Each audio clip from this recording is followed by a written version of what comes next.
Hello judicial service aspirants. Judicial dream की model answer class में आप सबका स्वागत है। आज इस क्लास में हम रजिस्ट्रेशन ऑफ हिंदू मैरिज पर एक मॉडल आंसर को डिस्कस करेंगे और यह समझेंगे कि किसी भी एग्ज़ाम में इस क्वेश्चन को कैसे पूछा जा सकता है। यह क्वेश्चन बड़ा ही सरल और सीधा है और एक थ्योरेटिकल क्वेश्चन है। इस पर कभी भी कोई जजमेंटल क्वेश्चन नहीं पूछा जा सकता, तो एग्जामिनर इसको सीधे सीधे ही पूछ सकता है कि right a short note on registration of Hindu marriage under section 8 of Hindu marriage act 1955। अगर किसी भी एग्ज़ाम में हमें यह क्वेश्चन पूछा जाता है तो हमने इसके आंसर में सबसे पहले यह लिखना है कि हिंदू मैरिज एक्ट 1955 के इनेक्ट होने के बाद जो हिंदू मैरिज है वो सिर्फ और सिर्फ सैक्रामेंटल ना रहकर एक कॉन्ट्रैक्चुअल नेचर में कन्वर्ट हो गई है और इस एक्ट के अधीन एक वैलिड मैरिज को सॉल्मेनाइज करने के लिए पार्टीज़ को जो सेक्शन 5 में कंडीशंस दी गई हैं उनको फुलफ़िल करना पड़ता है। जैसे कि अकॉर्डिंग टू सेक्शन 5 जो पार्टीज़ हैं वो मेजर होनी चाहिए। इसका मतलब जो ब्राइड है उसकी एज 18 या उससे ज़्यादा होनी चाहिए और जो ग्रूम है उसकी एज 21 या उससे ज़्यादा होनी चाहिए। और अकॉर्डिंग टू दिस सेक्शन जो पार्टीज़ हैं वो अपनी फ्री और वैलिड कंसेंट देने के लिए सक्षम होने चाहिए और इस शादी से पहले उनका कोई भी पति या पत्नी जीवित नहीं होना चाहिए। इसका मतलब कि वह शादी करने के लिए डिस्क्वालीफाई नहीं होनी चाहिए और यही सब कंडीशंस एक कॉन्ट्रैक्ट को बनाने के लिए आवश्यक होती हैं। Section 10 of Indian contract act 1872 deals with these provisions and according to this section अगर कोई भी पार्टी कॉन्ट्रैक्ट को बनाना चाहती हैं तो वे पार्टी मेजर होनी चाहिए, साउंड माइंड होनी चाहिए और नॉट डिस्क्वालीफाइड बाय लॉ होनी चाहिए। इस आंसर में हम मैरिज की नेचर और इसकी कंडीशंस को एक्सप्लेन करने के बाद यह बताएंगे कि रजिस्ट्रेशन एक्ट 1908 के अकॉर्डिंग कुछ कॉन्ट्रैक्ट्स को कंपल्सरली रजिस्टर करवाना पड़ता है। अगर कोई भी पार्टी उन कॉन्ट्रैक्ट्स को रजिस्टर नहीं करवाती है तो अगर कोई भी डिस्प्यूट अराइज होता है तो कोर्ट में उन कॉन्ट्रैक्ट्स को एज अ एविडेंस कंसीडर नहीं किया जाएगा।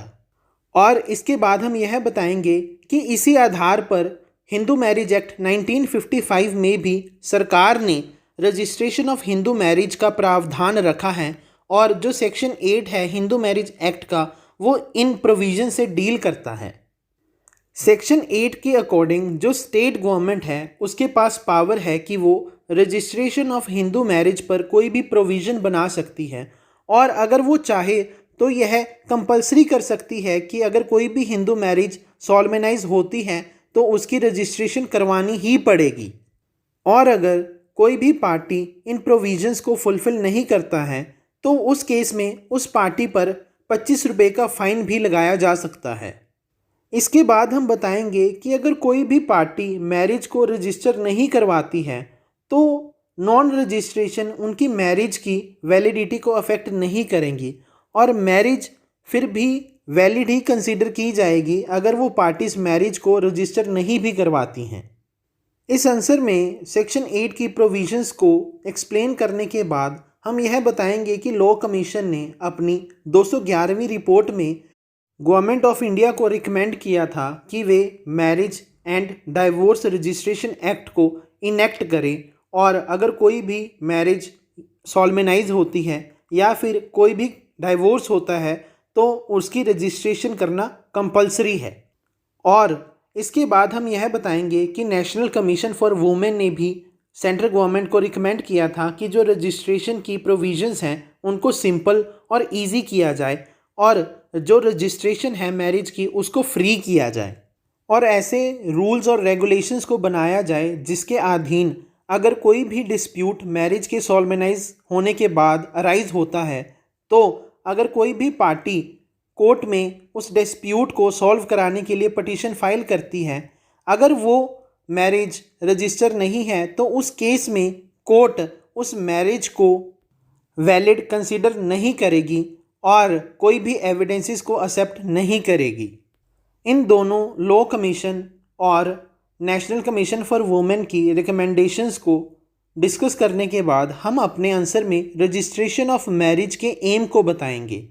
हम बताएंगे कि रजिस्ट्रेशन ऑफ मैरिज से हम बायगैमी को डिटेक्ट कर सकते हैं और हम चाइल्ड मैरिज को रिस्ट्रेन कर सकते हैं और हम फोर्स्ड मैरिज के बारे में भी पता लगा सकते हैं। और अगर कहीं पे भी ज़रूरत पड़े किसी भी कॉम्पिटेंट अथॉरिटी के आगे हम अपनी मैरिज को प्रूव कर सकते हैं। अपने आंसर में एम को डिस्कस करने के बाद हम एक क्वेश्चन अराइज करेंगे कि सेक्शन 8 के इनेक्ट होने के बाद भी क्या ये पार्टीज़ के लिए मैंडेटरी है कि वो अपनी मैरिज को रजिस्टर करवाएं ही करवाएं।